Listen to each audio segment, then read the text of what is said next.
Sétimo volume da obra. Todos procurando acertar, e o acertar sempre ficou por acertar. Se nunca souberam o porquê de sua origem, se nunca souberam a sua origem, como é que iam poder saber dar explicações certas das demais coisas planetárias? Então, experiências sempre. Nas experiências sempre ficaram. Tudo sempre se findando nas experiências, morrendo nas experiências, e nunca chegando, como não podiam chegar, numa conclusão satisfatória de tudo. Mas a vontade era boa. Todos sempre procurando acertar, e o acertar sempre ficou por acertar. Não podiam acertar nunca, por serem seres deformados, por serem seres enigmáticos. Nunca deram definições de suas origens ou de sua origem. O porquê eram assim e o porquê ficaram assim, nunca souberam.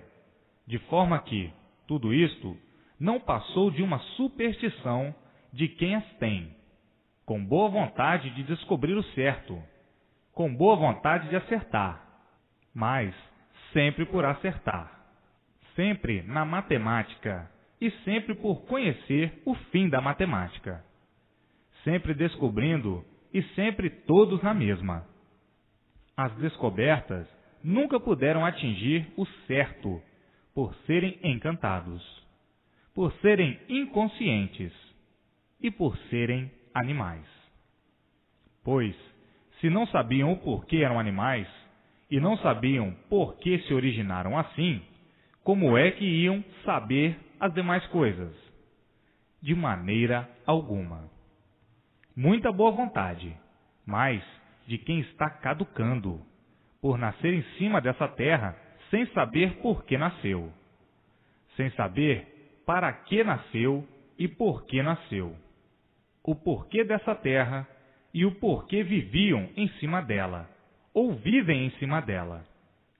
E assim, a boa vontade fazia com que dessem definições, mas de acordo com os seus modos e métodos de imaginar e planejar, orientando todos para dar satisfação, mas esta inconsciente, sem pé nem cabeça, satisfação imaginária, cada qual imaginando de sua forma, de seu jeito e de sua maneira, para dar uma satisfação escrevendo livros de acordo com o seu modo, maneira e métodos de interpretar, cada qual filosofando com o seu modo e sua maneira de imaginar as coisas.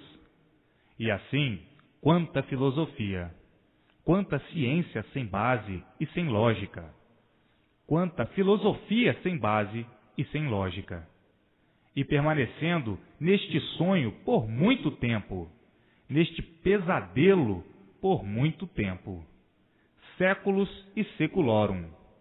E, ao findar esta melodia, quantas coisas desnecessárias, que só serviram para confundir todos cada vez mais com esse conteúdo de coisas imaginárias e inconscientes. Estudavam tanto, tanto, tanto, para ficarem na mesma. E no fim, todos diziam: estou na mesma. Os mistérios continuam e ninguém pode desvendá-los. Os enigmas continuam e ninguém nunca pôde dar a definição que procuravam, com boa vontade e com muito esforço.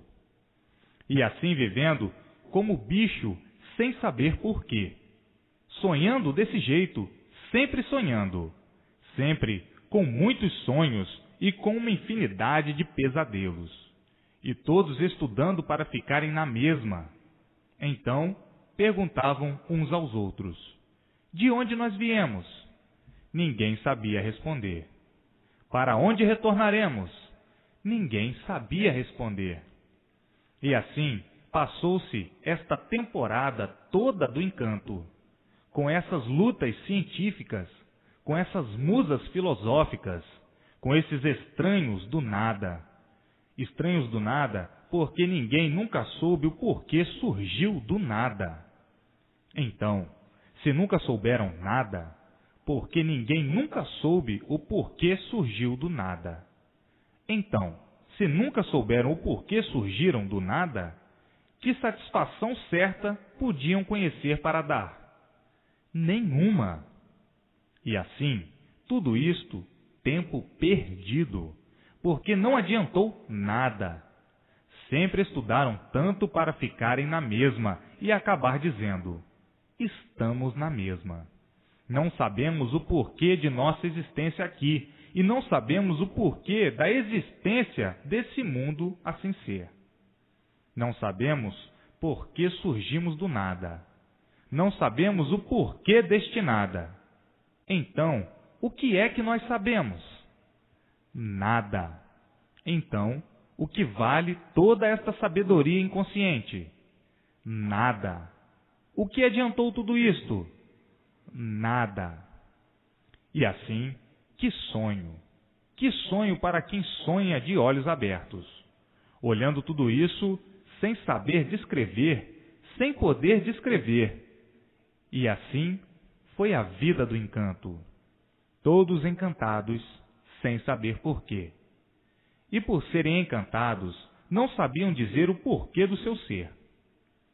E assim, a vida desse jeito sempre foi uma vida destituída de qualquer proveito salutar, por ser uma vida que surgiu do nada e que se formou num tudo aparente e sem saberem o porquê desse tudo do nada.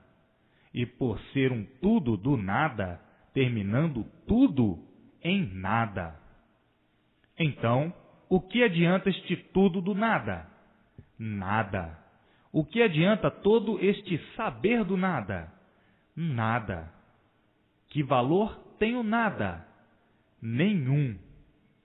Que valor tem o nada? Nada. E assim, vejam quanto tempo de lutas perdidas, quanto tempo de sacrifícios sem recompensa. O que adianta se sacrificar pelo nada? Não adianta nada, porque o nada acaba em nada, por não valer nada. A vida do nada sempre teve valor só para quem vivia sonhando inconscientemente. E por isso, dando valor ao nada, como se o nada tudo fosse. Mas quem sonha não sabe o que está fazendo. Quem sonha está vagando. Quem sonha está dormindo de olhos abertos. E por estar dormindo, não enxerga. E quem não enxerga, não sabe o que diz. E quem não sabe o que diz, é o tal que vive a vida, mas não sabe por que vive. Não sabendo por que vive, não sabe o que diz. Pensa que sabe, por estar sonhando, por estar variando. E assim vejam que um iludido não sabe por que vive, e por isso vive iludido. Vive de ilusões, porque não sabe por que está vivendo. E assim, a crítica da vida do nada não adianta nada, mas é simplesmente para acordar quem está dormindo de olhos abertos, ou quem está sonhando de olhos abertos. E assim, hoje, todos com o tesouro do mundo em mãos, trazendo todas essas soluções reais da Constituição e da razão, desses motivos todos que deram origem a essa vida sem valor. Vida sem valor por quê? Que valor tem o nada? Nenhum. O nada surgiu de quê? Surgiu do nada. Forma-se em um tudo aparente para terminar em nada. Está aí a razão dessa deformação racional e do porquê da vida de animal racional deformado. E porquê desconheciam porque eram deformados. E o porquê desconheciam que eram encantados. Por viverem sonhando com a vida do nada. Por não saberem nada, costumavam dizer: a vida é essa mesma. Como coisa que soubessem o porquê nasceram em cima dessa terra e para que nasceram. Como coisa que soubessem de onde vieram e para onde vão. como coisa que soubessem o porquê do tu e o porquê do eu. E assim, vivendo igualmente a papagaios. Se não aprendessem a falar, nada sabiam, falando inconscientemente, como coisa que soubessem o que dizem. E assim, dizendo, a vida é esta mesma, e na mesma hora não se conformando com a vida, porque ninguém nunca se conformou com o sofrimento, nem muito menos com a morte. Então, o sofrimento sempre provando que a vida nunca foi essa mesma. E assim, vejam quanta inconsciência e quanta caduquice. E só podia partir mesmo de um animal inconsciente, de um animal pensador, de quem está variando, e por isso, sempre em contradição com tudo. Por viver em contradição com tudo, é que o sofrimento sempre foi permanente na vida do animal racional. E assim, vejam a luta do nada, a luta do inconsciente, a luta de quem não sabe o que faz. Quem luta pelo nada não sabe o que está fazendo. Por quê? Que valor tem o nada? Nenhum. E por isso o nada acaba em nada. Então, que valor tem o nada? Tem muito valor para quem não sabe o que está fazendo, para quem está variando. Por isso, tinha de viver assim, desse jeito, por ser matéria. Matéria é um ser variante, por ser um ser doente. E por ser doente, é matéria. E por ser doente, por si mesmo se destrói. Por viver o mal da origem. E assim, vejam as lutas da inconsciência. Vejam a luta de quem está variando. Por isso, todos sofrendo. Por serem doentes, é que por si mesmos vão se destruindo. E por isso, tudo se acaba. Por ser matéria, é um ser irregular.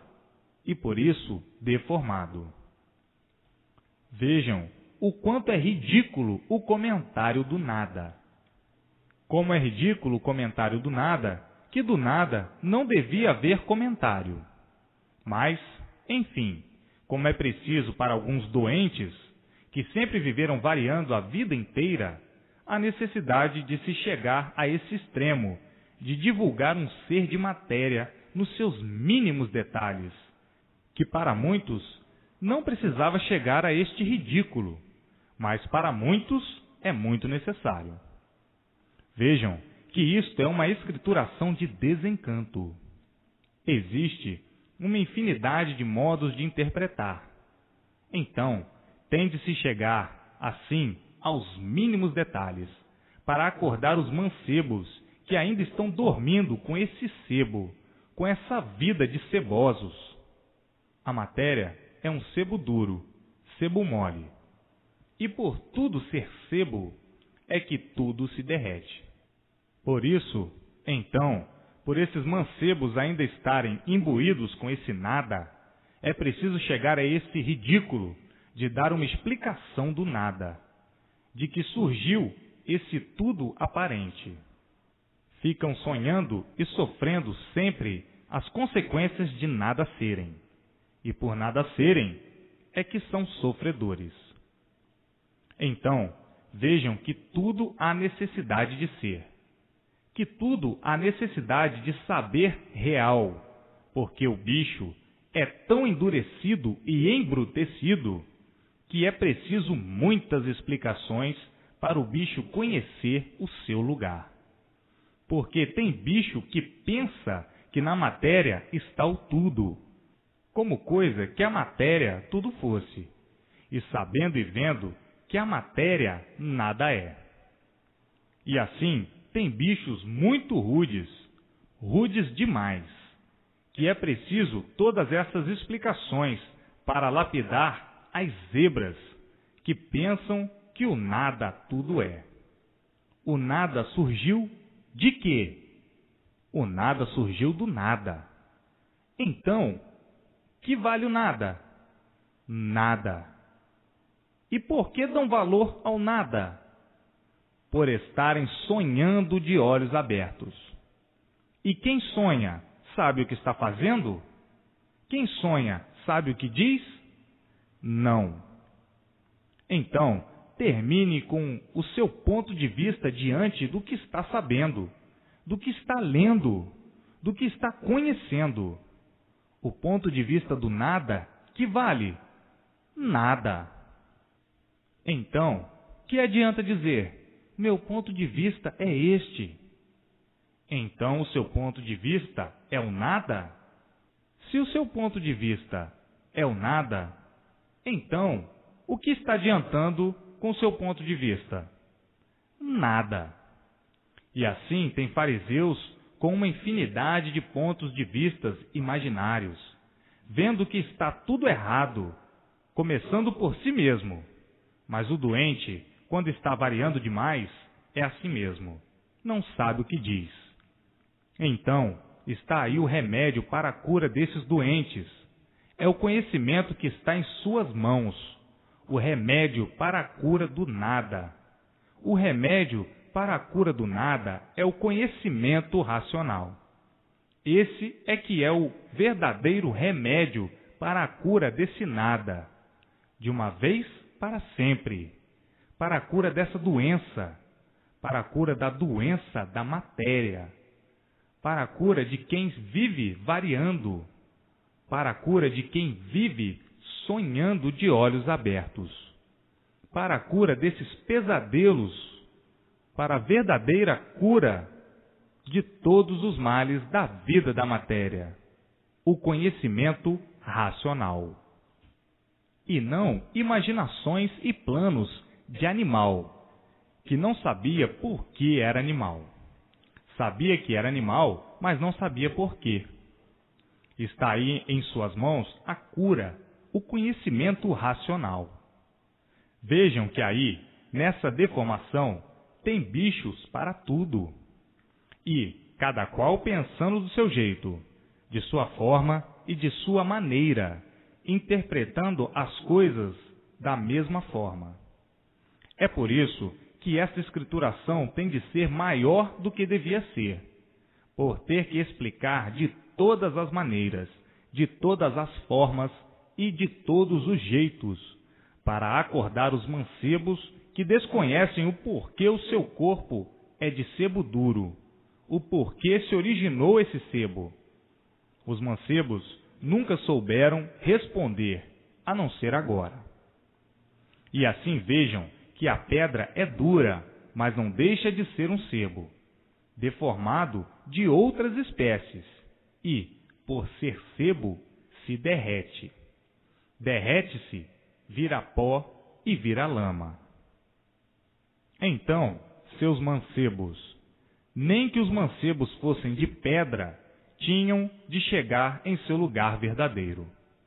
E assim é a vida dos que não sabiam o porquê tinham vida, o porquê da origem dessa vida, e o porquê essa vida se originou, assim, de sonhos e ilusões, a ponto de ter as ilusões como se fossem verdades, sofrendo as consequências das ilusões, porque tudo se acaba.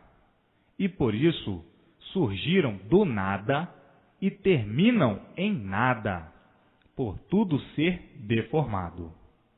Está aí a vida dos fariseus, todos enfronhados em um mundo sem saber porquê. A continuação de todo esse conhecimento se encontra no 8º volume a seguir.